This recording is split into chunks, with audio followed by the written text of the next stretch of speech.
Live. You are listening to At the Round Table with Manuel. I'm your host, Larry Ellison, and that's Dr. Bradley. Your mic is hot. Okay, thank you, bro. Thank you. With my brother, Dr. Bradley. You can't hear. We can hear you. We want to thank our sponsor, Guaranteed Rate Mortgage Company. For all your mortgage needs, give branch manager Cora Horbuck a call at area code 781-342-0252. Guaranteed Mortgage Rate is located at 75 State Street in downtown Boston, Mass. Guaranteed Mortgage Company, guaranteed to exceed your expectation. I'm hearing something in the... Okay. All right. So, that was quite an interesting hour. Well, that was quite an exchange. I'm sorry. I'm sorry. I kind of got up and walked away from the mic because I couldn't hold myself. Walked away from the mic. You almost tore up the studio. I really couldn't hold myself, man. You almost tore up the studio. I tried very hard to be professional. I hope Dr. Bradley brought his checkbook. Oh my God! I'm gonna have to write a check out to Pastor Wall and say, brother, I'm sorry. Not your headphones. You're destroying this time. Yeah, I was like, this is not mine. You know, I have to write a letter. Actually, I owe Pastor Walls a check. Now that I think about it, Yeah, I owe you $100 check, man. There we go. Oh. Payable on demand. Oh. Okay, I'll get it to you next weekend when I come back. Actually, I can't be here next week. Okay, Wimpy. I'm teaching a course next week. I'll gladly pay you Tuesday for a hamburger. No, I'm gonna come through. I just forgot about it, man. I just hit it. It just hit me. It just hit you. It was like a light went off. 617-282-0685. 617-282-0685. I'm gonna drop that off. You listen to At the Round Table with me. We're dropping everything this morning. The mic and everything. That was funny. Oh, man. So we have Pastor Dan on. So we're gonna play that little clip there we played at the top of the hour earlier this morning. Our conservative Christians, evangelists, and why they support Donald Trump. A little hilarious, a little humor. Could continue with the humor this morning here whenever Pastor Hobbs has it ready. And they want to get your take on it, Pastor Dan, on the other side. Donald Trump has assembled a wide range of supporters at the RNC, and some of the most vocal, evangelicals. Yes, he's a casino owner who's had 3 different wives, but the conservative Christians know a devout man when they see one. Go Trump! He represents the godly people of the United States of America. You think he's always acted like a good Christian? Absolutely. Yeah. How can you build that kind of empire if you're not praying to God for good things every day? He is the man for this time in history, and God will use him. And I don't know that he's going to even be aware of how God is going to use him. You don't think he even knows what his relationship with God is? Absolutely, I think that. They seemed convinced, but I was still struggling to see how this man reflected the teachings of the good book. What do you think about the idea of loving thy neighbor? You don't want somebody living next door to you that's going to sneak over and murder you in your sleep. Who's going to do that? Muslims? But then I saw a man who could convince even the most skeptical of the depth of Trump's faith. We are electing a man in Donald Trump who believes in the name of Jesus Christ. Pastor Mark Burns. Shout amen! That's the guy I needed to talk to. The man who gave the benediction on the opening night of the RNC. I believe Donald Trump, without question, loves God. He believes in the one true God. He believes Jesus Christ is his Lord and Savior. He believes that marriage is between one man and one woman. He believes that... Wait. What? He believes marriage is between one man and one woman. Who does? Donald Trump believes marriage is between one man and one woman. He also believes... Until a younger woman comes along? No. Trump thinks marriage is between one man and one Czech, one Slovenian, and one American, right? So your point is... This one man, one woman thing, I ran the numbers, they don't check out. Okay, so he stumbled a few times on his path towards righteousness, but surely he embodies the most basic Christian ideal of helping those in need. Jesus said, "Blessed are the poor, for they will inherit the kingdom of heaven." He did, right? He did. Donald Trump said, "I've watched politicians bragging about how poor they are, how poor their parents and grandparents were, and I said to myself, if they can stay so poor for so many generations, how smart can they be? They're morons." Donald Trump is not the pastor of the United States of America. He's accepted Jesus Christ as his Savior. Is he a seminary student? Can he exegete the scriptures? I don't think so. You know who has run a Bible study? I'll give Who's you a that? hint. It rhymes with Hillary Clinton. Hillary Clinton Yes, runs a Bible study. she did when she was First Lady of Arkansas. Well, I can't speak to Hillary Clinton's relationship with God. I know she's really good at pandering at the black churches, singing whatever Amazing Grace song she can come up with for that moment. Do you think Donald Trump knows the words to Amazing Grace? Well, again, as I said, I think it'd be more like Tremendous Grace. How fantastic the sound. Could save a pretty good guy like me. I once was lost, although you know what? I was never lost. I was born with an impeccable sense of direction. When it comes to Trump's views on the poor and marriage, Christians are willing to turn the other cheek, an attitude they extend to all God's children. Well, almost all. I think that when Hillary Clinton calls Donald Trump a person that disrespects women, for a woman herself to allow her husband to disrespect her, I think that's horrible. You're holding that to Hillary? What we sow is what we receive. So what's worse, Hillary allowing Bill to cheat or Donald Trump cheating? Well, I want to be clear. I misspoke when I said Hillary Clinton has allowed anyone to do anything. Bill is his own man. But you're connecting his actions to Hillary. But because he is Hillary Clinton's husband. But you're not connecting Donald Trump's actions to Donald Trump. I believe Donald Trump, just like any of us, when we fall to their sin. I see. Christians love to forgive, and Donald Trump allows them to practice forgiveness in truly biblical proportions. Amen. There you have it. There you have it. There you have it. It's just this is what I'm talking about. When you put it back on folks, they sit there and think they're making the case, making the argument on somebody else, and then you say, "Well, okay, here's the mirror. Take a good look." 617-282-0685. 617-282-0685. You're listening to At the Round Table with Manley. I'm your host, Larry Ellison. In studio with me, Dr. Bradley is in the house, tearing it up, but he's here. Yeah, I had a mistake. Yeah, I couldn't take it, man. Fast I couldn't get away fast enough. I had to. I had to laugh. That was quite a commentary by Jamal Crawford. Ooh, man, it was a drop the mic moment. I think we still have Dan on the line. Dan, are you there? I'm still here. Okay, so Dan, there we have our Christians, evangelists, making the comparison. Somehow, like you try to do here, is make the comparison that somehow, things aren't what they are. Here we're saying that if it's self-serving, go for it. If it's not, it's bad. Okay, so it's a great comedic routine. It's funny. It's not gospel. It's not. And I have said, and I will say, Donald Trump is not, from my point of view, because I have built a heaven and I have built a hell, so I can put anybody I want in them. Mm-hmm. Donald Trump is not what I would consider to be a classic or even a textbook Christian. Mm-hmm. But that's not relevant. I think the one person...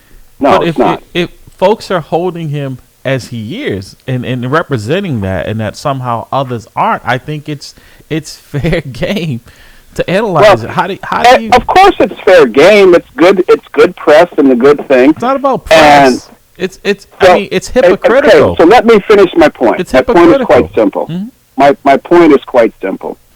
Donald Trump spent his entire life, up until the point where he became president, as a hedonistic person, as far as I'm concerned. You think it stopped when he got to the White House? Well, go ahead.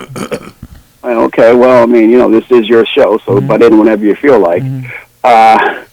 Just interjecting the truth there. You sound like you made it seem like he became a born-again Christian once he got into the White House. Again, I haven't finished my point, so you don't know what I'm trying to make it sound like.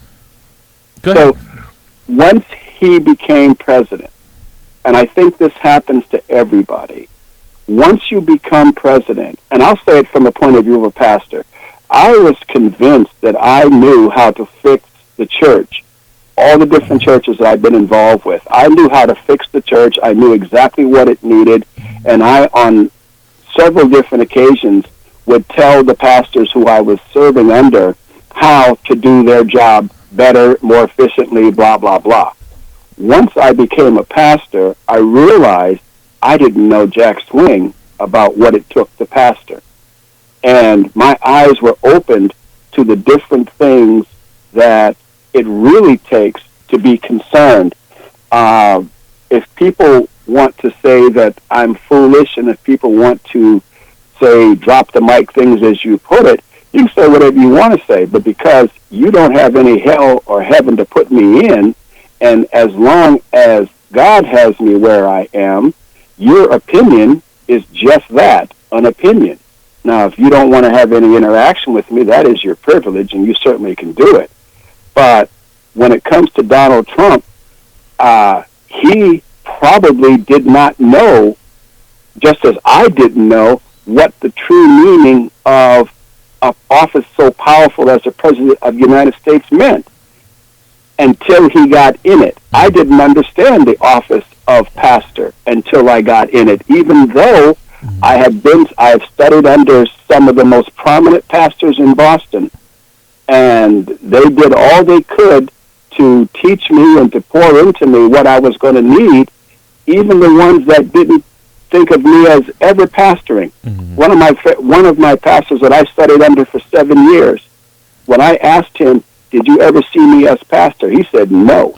Okay, absolutely not. So I get what you're saying. So, but it sounds like, Dan, at least, right? You went to some people and you sought advice, right? And this is someone who did not.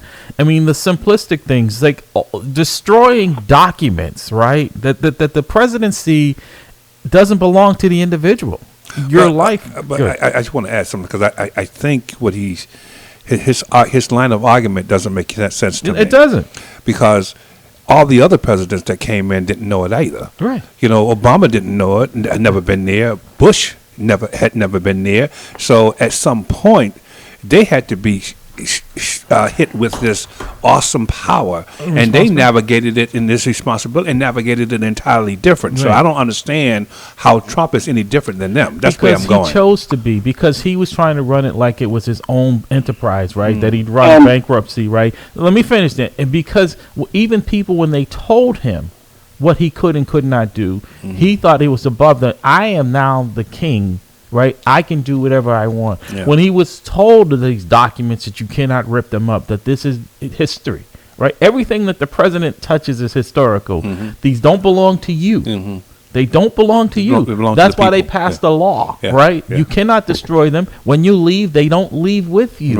Right. No other president in history that I know of, they had to go and recoup documents, 15 blocks. That's the ones that they know of from a former president. Yeah, and that's my point. Those are the basics. That's my point. Other presidents had to go. They were faced with the same level of shockness, for lack of a better term, when they got into the office. The weight of the office, the being the most powerful man in the world, they're hit with the same thing. So I don't understand how Donald Trump can be any different. But you know, because he thinks he's different. He's above the law. What they did. He operates in the same manner he did in the White House with his criminal enterprise that he did in his private business. He just transferred that to the White House. He was using the Attorney General's office to go after his private lawyers, and they were acting unheard of. When you look at how democracies were destroyed in previous countries in history, Donald Trump was taking some of the same actions as those individuals who destroyed democracies around the world. Look who his close buddies were. He took the letter from Kim Jong-un, Vladimir Putin, autocratic dictators.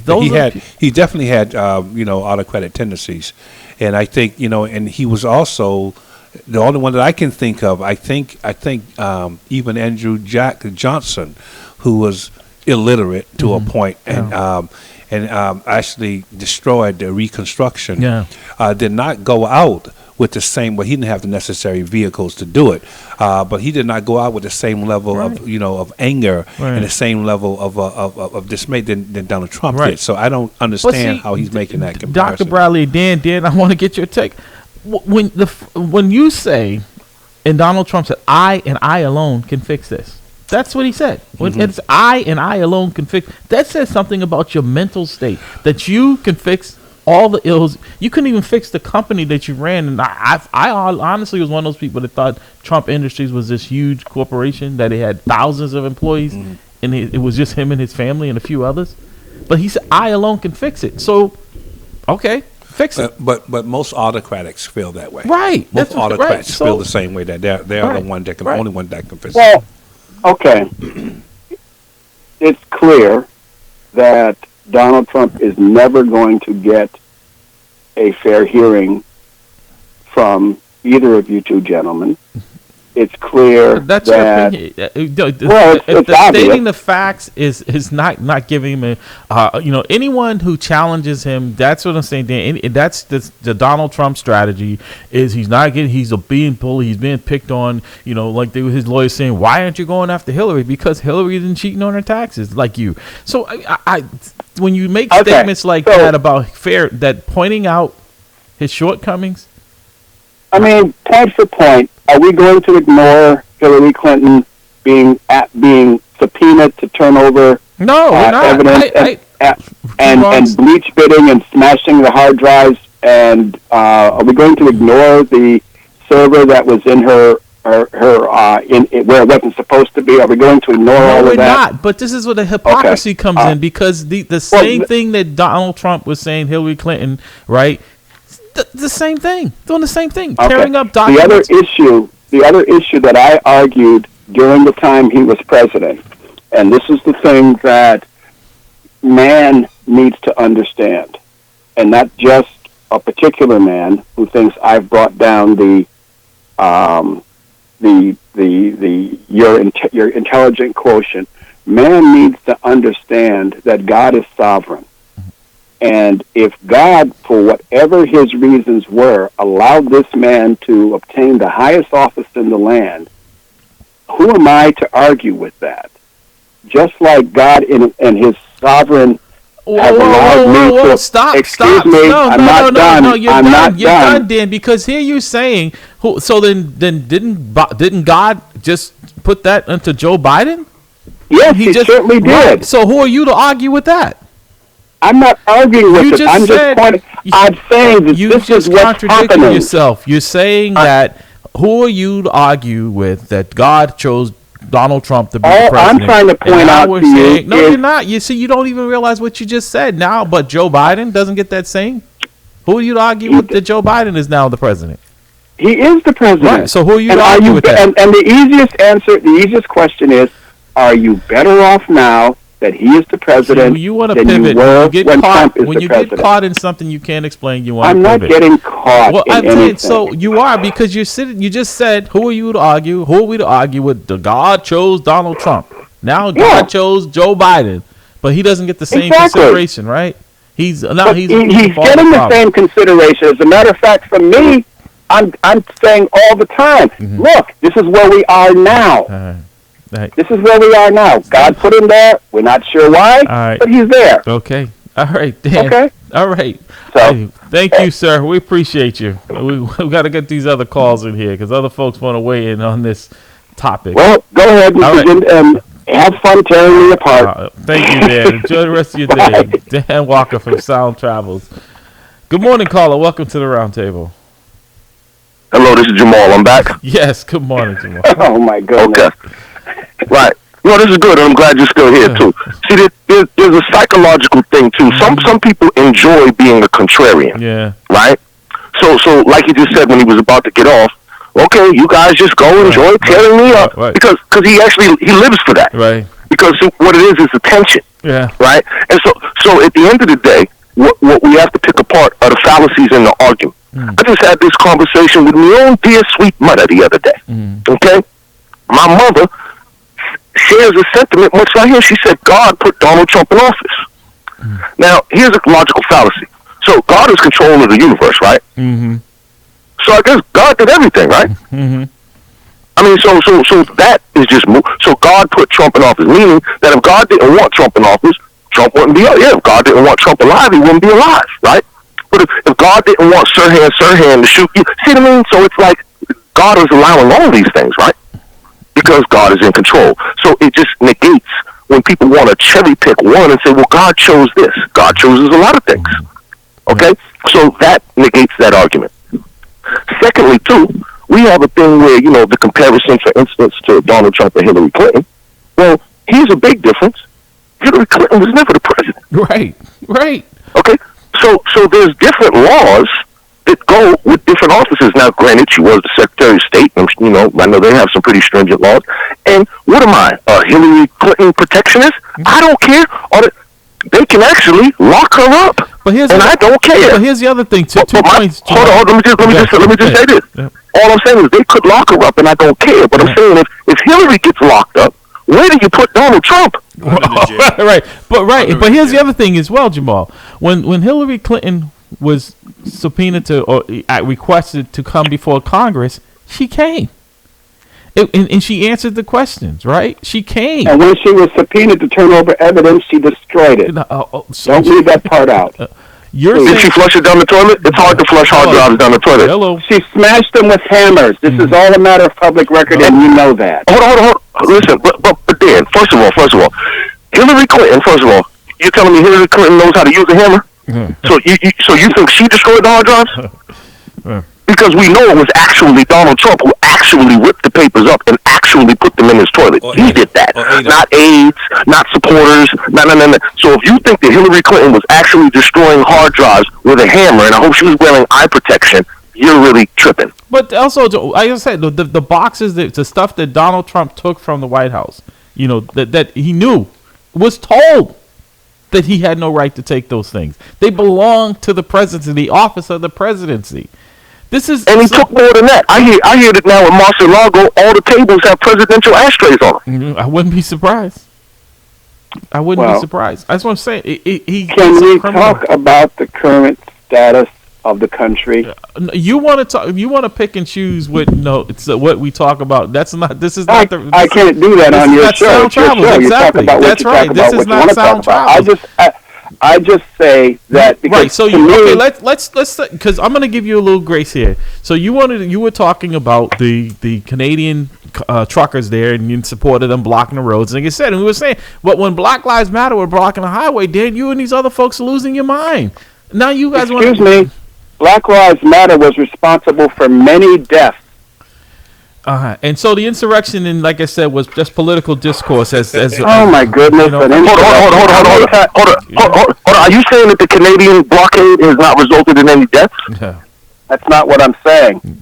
That's what you just said. He brought up Black Lives Matter, and we know for a fact that Black Lives Matter burned the city to the ground. Black Lives Matter burned a city to the ground. Where is that city? Right. It's no longer standing. Right. Hello. Okay. Hello. So the $30 million in damages to the Capitol and all of that, right? That's just political discourse. $330 million damage, all of that stuff. Yes. This has got to be the worst planned insurrection in the history of the planet. We're going to go to we're 300 people or however many people are going to march down there. No weapons, no battle plan. No weapons. Command. Right. No weapons. No weapons. Excuse me. Reverend Hobbs, could you please cut off the other line? Reverend Hobbs, please. Hit your finger on that other line. Cut that other line off. Yeah. I know. This is crazy. All right, Dan. What do you say? Because we gotta move on. Because like you said, all right, we're all gonna move on. Yeah. But the fact of the matter is, if you're going to have an insurrection... the fact of the matter. If you want to say something, don't state it as a fact, right? Unless you have facts to support it. Well, I do have facts to support it. When the Black Lives Matter took over... Oh, my goodness. Not Milwaukee. What was it? No, he's going to say Portland. What are you talking about, Portland? Let me help you. You talking about Portland? Right, that's what he's talking about. Right. Okay, let me help you with your exaggerated facts. Right. So they took over Portland. When was that? Yes. Black Lives Matter took over Portland. Yeah. They took over Portland. They took over the radio stations. They commandeered the hospital. They took over the airport. Yeah, they took it over. You're exaggerating. And you need to exaggerate to illustrate your points because your points are not based in fact. And that's why you have to come up with these grand schemes. Black Lives Matter, they burned the city to the ground. It was never a city burned to the ground, sir. Right. As far as you're concerned, I'm irrelevant. Why are you arguing with me? I'm not arguing with you. Because you're on the line of a show that I do think is relevant, and I wish they would hang up with you so that we could actually have an intelligent conversation. No, I so did. That's the only reason we're engaging, because you're here. Right. And I feel a duty to Boston Players radio audience to do actual reality checking and fact checking. That's why I call, and anytime I've ever called your show, that's why, because you spew out information to people, to an audience that is expecting to get the truth, and you spew lies and misstatements. Okay. Right. Well, clearly I've gotten under your skin, No, so you I haven't, guess that's Dan. No, you haven't. No. No, you haven't. I do this for a living. Right. I do this for a living. Okay. This is not. We all Right. breakfast. Okay, so Gentlemen, Dan, and Thank you. all I'm saying. Okay, I'm going to get off the Yeah. line because Because we have to move on. Exactly. But Jamal has stated and shown the world who he is, no, just as I've shown the world he's who I showing am. who you are. The right? offer is there. Okay. If you ever want to man up I think and come get on the now mic you with wanna me, try to you're insult certainly people welcome into to. coming. That's Yes, the I'm big- And if doing that. Mayweather if Mayweather ever wants to fight me, I'm open. But I doubt that he'll make the time for such an inexperienced fighter such as myself. Okay. All right. Whatever. Thanks, Dan. Appreciate it. All right, talk to you guys later. Yeah. Bye-bye. Woo. Ah, man. Okay. All right. Can Franklin, can you come on and have a moment of prayer, please? I've been praying the whole while, believe me. Listen, man. No, but see, that's what he needed. He needed to hear, not everybody, he doesn't understand, I think he goes after lightweights and people who he feels that don't have the intellect to combat Yeah, him. you're right. He's an intellectual bully, Right. but he's not intellectual, and that's the problem. And then he's talking about it's fact. You can't state something's a fact if you don't have facts to support it. Just because you say the fact of it and this, the semantics, who do you think you're talking to? Yeah, in his mind, it becomes a fact the third time he says it. Right.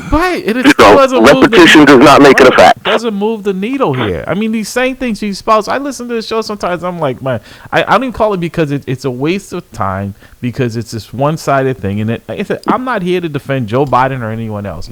But when people that look like us stand up for our rights, all of a sudden, that's an insurrection. I mean, 700 people arrested. I don't even think there were 700 people combined arrested for Black Lives Matter. No, protest. it was. But in addition to that, you had people who are advocating for policing, and then on the side of the ledger, they're killing police officers. Hello. You know what I mean? So I don't know where his reality is, his moral compass is, or what his reality point is. But the fact of the matter is, what I saw, in my opinion, on January the 6th. Fact. Now you can say factual about that. That's not an opinion. That's what fact. I saw was not a normal political discourse. No, it was not. And so to say that is, right. I just think it's out there. Right. And I do agree with Jamal in the fact that I tend to back off and say I'm not going to argue with someone like that because I think it's a waste of my energy.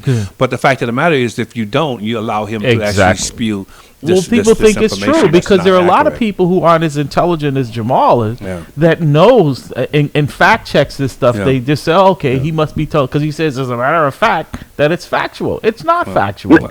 Now, one thing he said that this was the most poorly planned insurrection. Now that I give him. Now why? Right. Because mostly the people who had to get involved in it were idiots. Right. Because you had to be an idiot to be involved in it. And one of your leaders got on the water buffalo hat. So of course these are a bunch of idiots and all that. Although many of them are former military and so on and so forth. And contrary to what he just said, we do know that many of them had weapons. Mm-hmm. We also know too that beforehand there were even bombs placed in the area. Yeah. So come on. Yeah. And in addition to that, let's define weapons. I mean, we had people lost their lives there. Right. And so to say that there was no weapons, I think is crazy. And again, to even suggest that Black Lives Matters confiscated or took over this entire city is ludicrous. But also to say that, and not the entertainer ludicrous, but to say that this was political discourse, to have the Republican National Committee say that this was political discourse, and that actually two Republicans who understand the Constitution, who are, and like I said, they're not people who are liberals in their thinking, right? They're conservatives in it, but they're saying this was what we saw, and we're going to uncover the facts because this is dangerous to democracy. Yeah, I don't get. I just don't understand how people of color can be members of the Republican Party. I just don't get it. Yeah. I don't understand. And not for nothing, true conservatives, they don't like this. They're just scared. They're being bullied right now. Right. Okay, because if you think of old, and I remember my young activist years, the people who I thought was the devil, George Bush, Wallace, and then the son. Well, I mean that's a little bit before, but I'm saying in the modern context, we thought Reagan and Bush, and then the Bush's son. We thought that was the worst we could get, and I sure owe a public apology to those folks. Right. I'm sorry, a neighbor's coming out with a very loud car. Let me put it on mute. Yeah. No, it's crazy, and that's why I say you have to push back on this, because this is the type of stuff that gets folks thinking that they can go and storm the Capitol. I mean, the Civil War. What? Those was political discourse. That was all political discourse. Yeah, exactly. Hey, so that's what a good is point, it? Larry. That's a very good point. Right. Next week we'll have statues and monuments of these people who raided the Capitol because they were patriotic. Yep, and it's all normal political discourse. Legitimate political discourse. Right. I mean, it just boggles. And folks need. Like I said, I am not a psychiatrist. I don't have a PhD, but I know folks who are unbalanced. I've seen enough when I know people who are imbalanced. And that's right. That this is. And that's a big problem now, because we have people that we previously thought were good people, decent people. For instance, everybody might have an entirely different relationship with Pastor Dan had Trump not even been a factor. All of this came out and was brought out via this Trump presidency. Yeah. And one of the scary things about this is now you have formerly people you thought had sense, good people, who are now championing somebody that is something and so clearly evil, right? And now, too, you even have black people who are championing and promoting white supremacy for a few dollars and their ideals, right? For a few dollars and a little attention, right? And also, I mean, somebody's like Kevin McCarthy and those folks, the minority leader, they were hiding under the table. They were begging them to stop this. So all of us, I mean, this was it's like, who are you going to believe, me or your lying eyes? I mean, they were the same people now who are saying, "Oh, this wasn't that bad." We're begging for it to stop. His own daughter, he didn't even listen to his own daughter, and he thinks she's hot, right? Oh man! Yeah. He's ripe today, boy. But listen, these are all facts, and see, not for nothing too. Let's look at that. That clip that you played, and see, sometimes when comedians do stuff like that, I almost wish that there was a companion piece that took all the comedy out of it and just did it seriously. Right. That's a serious piece. It is. And exactly. Right. I want my mother to even hear that, because see, here, like she just told me, she told me basically Donald Trump is a godly man. Right. And she said that her single issue why she voted for him, my own mother, why she voted for him was based on the abortion thing. She said, because he did what we wanted on the abortion. I said, Mom, Donald Trump, in his life, how many abortions do you think he's had or paid for? Thank you. It's still painful. It's still painful. It's like when that preacher, and he was a black preacher. If you go and look at the clip, and actually he's a black preacher. And when he was called out and saying, about basically trying to say that Hillary is responsible for Bill's behavior, right? But then when he flipped it back on him, and he said, well, okay, she's responsible for Bill's behavior, but Donald Trump. So that means Melania and all his other wives should be responsible for Donald's behavior, right? Because they and that's right. And Donald would be moved because there's more of them. Because he was saying one man, one woman, right? And then the guy says, well, wait a minute. I'm after that. That's why I play, because it's like for these folks, because they get caught. They don't know. You see, he didn't know what to say. He had no response to it, because now, like Dan, let's pivot. Let's try to, this is fact. Matter of fact, or let's talk about this. No, you stepped in. You stepped in it. And let's even remember too, the moral decrepitness of this guy with the whole tape, grab him in the hoo-ha. Right. Folks forget this. So, I mean, with the multiple divorces, with the creepy statements he's made about his own daughter, with his own disregard to women, let's not forget, remember when he was making fun of the handicapped reporter? Yes.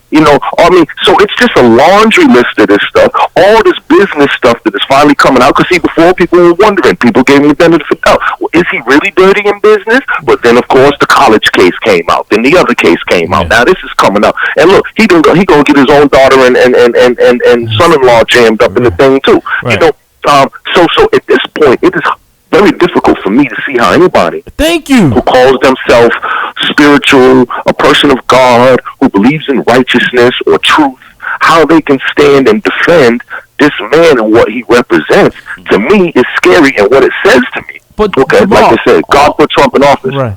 God got the Antichrist coming too, don't he? Right. But also, Jamal, and they're gonna be the ones that believe in him. Right. He said he was going to release his taxes. So when is this audit going to end? Right. When is this audit? It's still ongoing. It was before he was in office. He's been out of office over a year. He was in office. It's been another 5 years. His firm, that his accounting firm, said, hey, we can't even stand by the lies in these tax reports. We can't stand by them any longer, right? Then you find out the building, the Trump Hotel, is a lease, and he's trying to sell that to somebody else for a profit, right? And he got that fraudulently. And he got that fraudulently. You shouldn't even have. I mean, the corruption it's right there. But it's like you said, Jamal. When people feel, well, Donald Trump is pro-abortion as he is pro-choice. It depends on which woman he needs to get with one or the other. Well, I think the tax. And that's the same thing. I think the tax. Like my mother is going to get him. Mm-hmm. My mother doesn't understand how he's playing these Christians. He's pretending that he believes like you. He really thinks you're idiots. Look, the man done held the Bible upside down. The man, the man done quoted 2 Corinthians. You know what I mean? Right. He's playing. 2 Corinthians. Right. That's what he really said. He said, I think it's in the book of 2 Corinthians. Right, this man is an idiot. Right, who's going to tell you that while his doctor behind him, he's going to inject bleach into you, right? And he said, that we're try. No, you're right, Jamal. We owe George Bush, the senior and the junior, and Reagan. I know they're no longer here. We owe them an apology, right? Because I was saying, oh man, I thought that's what Republicans stood for. At least there was something about them that you look back now and say, wow, okay, it was a difference of opinion. This is someone there was dignity. They had dignity. Right. You know what I mean? George Bush and and the senior, and he was he was a piece of work now, coming from the CIA and all that, their grandfather Prescott Bush, so there's definitely a history there. All that connections to secret societies and all that. But the way that they conducted themselves publicly, in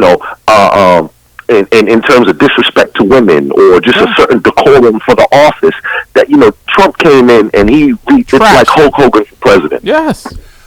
Well, it was like we had a 4 years of The Apprentice in the White House, right? And the decent people left.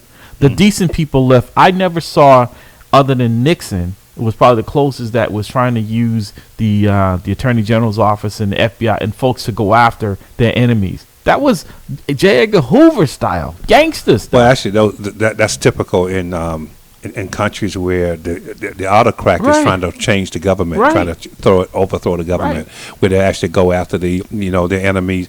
And actually, one of the things that they would look at is that they actually neglect or reject, for lack of a better term, the norm. Yeah. Then they actually go after their political rivals, and then they actually will see the party.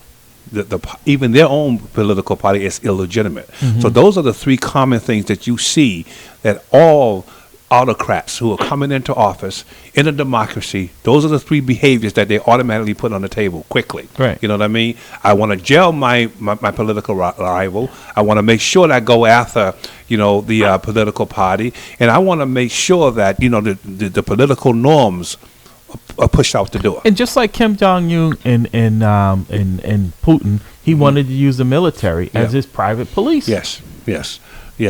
So when you start looking at, I'm sorry, go on. I was going to say, in a dictatorship, often too, they also go after the media. Thank you. Right, and control it or step down the media. And Donald Trump does all the little boxes. Fake news. Donald Trump hits all the boxes that you're right. That about the media piece. Past dictators, when they got into office in a democracy, how they actually tore down the democracy. And the issue here is, the thing is that America has to be very careful. We're teetering on the brink. Because usually when they do these things, it looks like a democracy is in place. Mm-hmm. But in actuality, behind the facade is an autocracy. Yeah. Because what I see happening at the state level, when you're trying to suppress the vote for the purpose of power, what ends up happening is that you have a one party, one leader.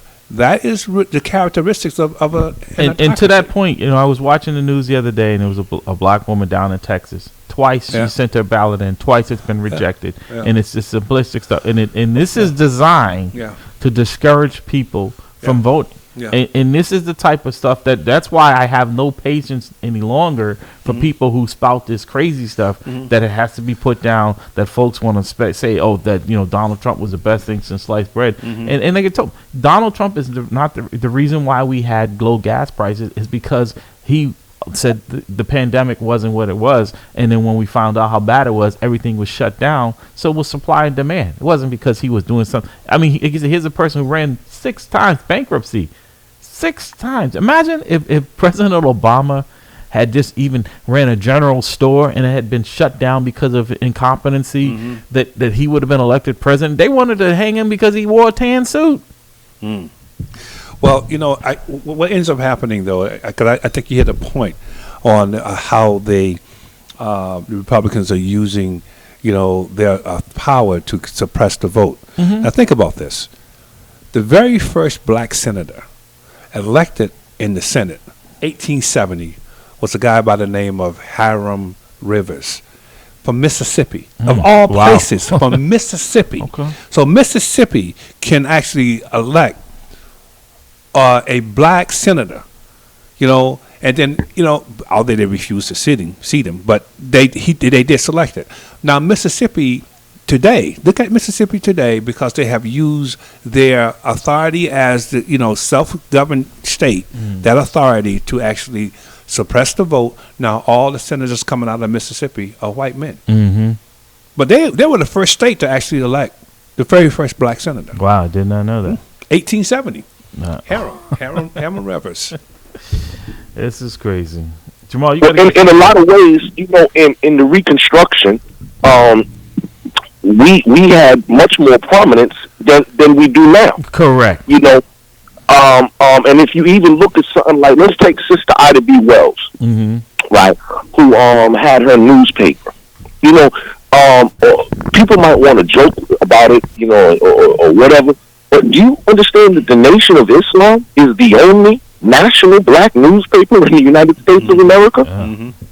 No, I okay. Yeah, wow, that's right. You say national, yes, right. That's true. Yeah, Final Call is the only national black newspaper. Other ones survive in little pockets. If the Amsterdam News is still going on, and I think the Chicago Defender, they might have tried to bring that back or something. There was a couple little pockets, but I mean, this is the type of thing. Now, we were doing better in the 1800s. Now look at this. We don't have Michael Jordan, Michael Jackson, Mike Tyson, all these big, Oprah and all this, right? But here's Marcus Garvey back in 1920 and bought a boat.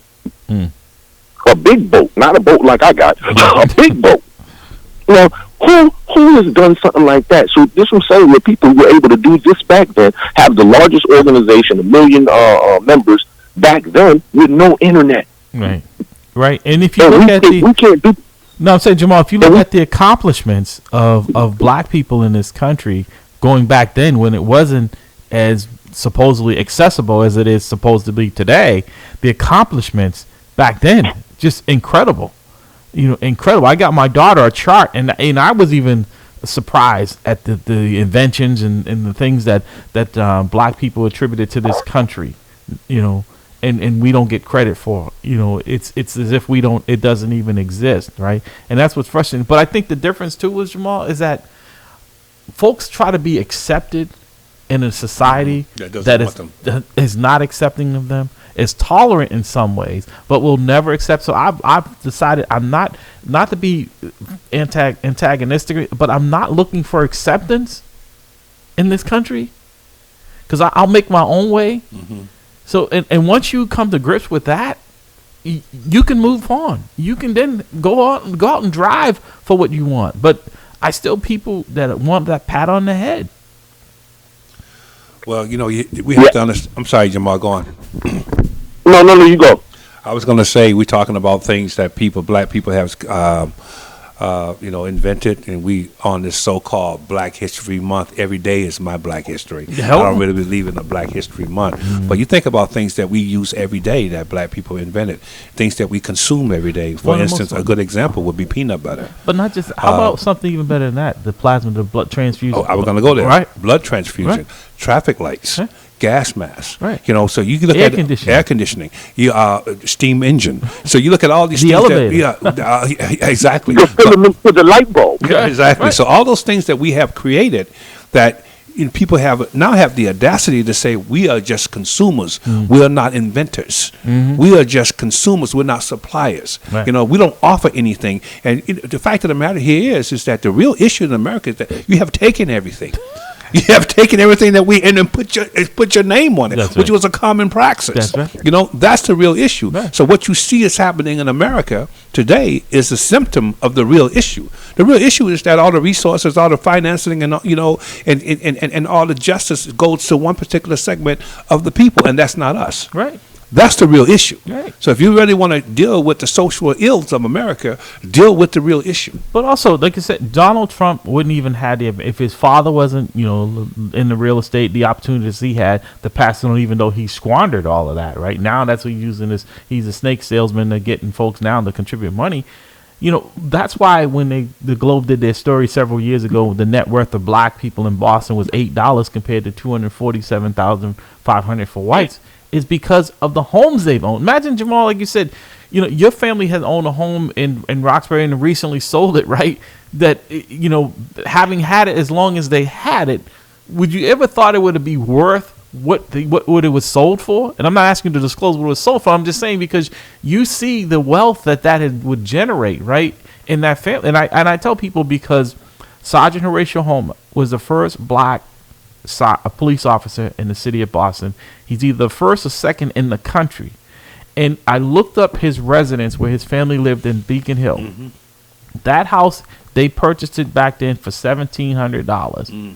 That house last sold for $18 million. $18 million. That's historical wealth. That's right? what you're Just saying. Right. If That's that wealth. had stayed in that It's family. that family wealth. Right? Yeah. Today. Yeah. I agree. Somebody out there named Tyrone Homer is mad. But I encourage our listeners, though, to go to your computer and Google the creations of black things that Black people created, and you will see a whole list, like things like mac and cheese, macaroni and cheese. I think about this, ice cream scoopers. I want to put that out there because we are told over and over again, not outright, but subliminally that we don't contribute, right? And we are really one of the. Every time we have Dr. Brad, look sorry. at no. Tulsa is a perfect example, right? Yeah. Is that we were Black doing Wall Street. we were doing too well in some folks' eyes, right? Being Yeah. too uppity because we had our own hotels, we had our own businesses, right? Oh, we have to burn that down. Well, that's and began. I'm going back to the Reconstruction when actually after Reconstruction, after 12 years, white America, especially in the North, said, "Hey, listen, you know what? We have given them 12 years to fall, to come up and really, pull themselves up by the bootstraps and work in this country. Yeah. What they didn't realize is that you took the boot, Yeah. you know what I mean, Right, and you right. took the strap. So Right. there's nothing I can pull myself up by. Right. But so we have to constantly remind our people that we are making a contribution. Right. That's why I suggest that we do that research. Absolutely, Jamal. I heard you say you're down in Georgia. If you haven't had a chance, what's the sentiment down there? Because people don't realize that if Georgia falls back into the other side, that the rest of this country is in trouble in other states such as that. When folks are passing laws and putting folks, you see the Supreme Court now; they have the majority there. And they're basically shifting back to and Clarence Thomas is in that category with them. He's one of those folks that he could actually host a radio show here with the same views of some. What's the environment down there, Jamal, with all this going on, this political? actually, I've been looking around, and I listen to the radio and whatnot. It's really not a lot of talk about it. Actually, Wow. and I'm not seeing a lot of signs. I'm not seeing a lot of bumper stickers. That type of thing. That just doesn't seem to be particularly engaged. But also, too, Georgia is a funny place because it's so spread out. It's like how in Boston you just see people walking up and down the street. You don't really see that down. Right. It's too doggone long of a walk. Right. You know what I mean? Right. Everybody got cars. There's like not really like neighborhoods like that. I mean, there are some, but a lot of people live in complexes and really don't engage each other. So I just haven't seen it. But obviously, from the news, we could tell something's going on because what's the guy? Raphael Warnock, right? Yep. Okay, so he has done record-breaking fundraising. Yeah, as has the other guy on the other side, the black conservative guy. But he hasn't raised as much money, but it's still record-breaking because, first of all, there's never been 2 black candidates. Well, you're talking about so that's interesting in another sense. Herschel Walker is the other guy, right? The football guy. Who can hardly stand. Right, and a Trump acolyte, correct? Right. Exactly. Yeah, he's kissed the ring. Yeah, right. So it's tragic, but I just don't see a lot of it down here. And most of Georgia, that I'm in at least, I'm seeing a lot of black people, even in the boondocks. I've been down to Macon, I've been all sorts of outskirts, and really, it's a lot of black people that's down here. Now, the white people who are down here look very middle America. A lot of fishing hats and trucking hats, and they love their guns and they love their Bible, and and they probably love their Trump. Yep. Speaking of talk, let's grab this call right quick. Have you seen any Confederate flags? Good morning, caller. Welcome to the round table. Well, I'll just make this very brief. Yeah. Even though the United States of America have put black people down, we always find a way to rise up above all the racism, the white supremacy, and all the challenges that this country has thrown at us. Yep. And we're still standing to this very day. But see, the problem with that, Dick, is we have to keep starting over, and you can never get any traction if you have to keep starting at the beginning of the finish line and you don't get a chance to finish. And that's the problem here. And that's just where I feel like this country is heading, is they want to go back to the old days and have you start all over again. And I'm not participating in that race. I'm going to keep forward from where I am and keep moving forward. So I'm not interested in, repeating history. I understand it, and I'm not interested in repeating it. So, good point. Hey, this is Brother Deco, right? Yeah. Okay. I just wanted to say to you, because you called in the other day on I believe it was another show regarding reparations, and I had made a comment, and afterwards you said, I wonder why that they didn't mention Great Britain and others in the thing. I just want to let you know that's basically because the conversation that I was engaged in with Kevin Peterson and them was around America's response to reparations. I just want you to know and be very clear. Yeah. I'm a black nationalist and a Pan-Africanist, and yes, for me, reparations is very much a global affair, really beginning with Portugal, then going on to Spain, England, France, and the Dutch, and Belgium as well. So, definitely for me, my view on reparations is, dare I say, a lot more global than this. But that particular conversation was focused on American reparations, and confronting the United States government for that. But yeah, I am of the mindset of Malcolm, what he was trying to do before he died, which is take the United States before the World Court of the United Nations for its treatment, or mistreatment rather, of, at that time, 22 million, I don't know what the current number is, African Americans here who are, products of the transatlantic slave trade. Right. And I always say, when you talk about reparations, you have to put / payment in lieu of services, because we provided a service that we didn't get paid for, free, not by our choice. And so it wasn't like they got, we get asking for something for nothing.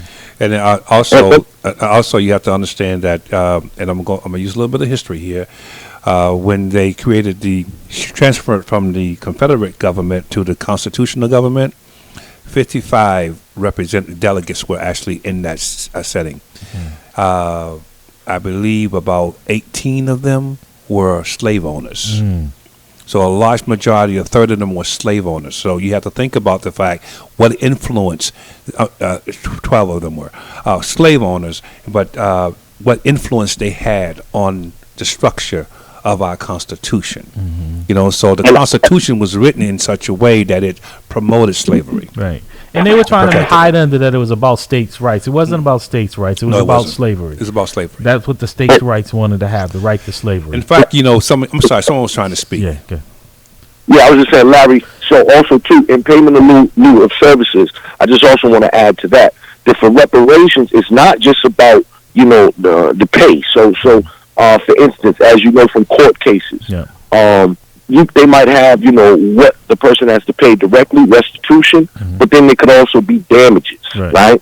And you know, because of the harm and the trauma that has been caused, you know, for instance, separation of family. And I know a couple months ago I began my own ancestry search and whatnot, and you know, it drops off into the ether at a certain point. You know, you just can't go no further back. Right. So we got about 30 seconds. We're going to go to break. I don't know if you want to hold. I just want to put that out there. We've got about 30 seconds before we got to take our break at the top of the hour. That was it. I did it last time to somebody else. Okay. No. All right. So. We're going to take a break. If you want to hold on and you guys want to, because it's the top of the hour, you got to go. I don't want to. Sure, I'll stay on. Okay. Dicker, you want to hold on?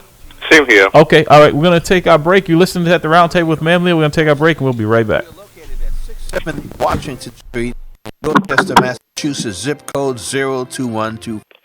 We're on this FM station from 2 a.m. to 9 a.m.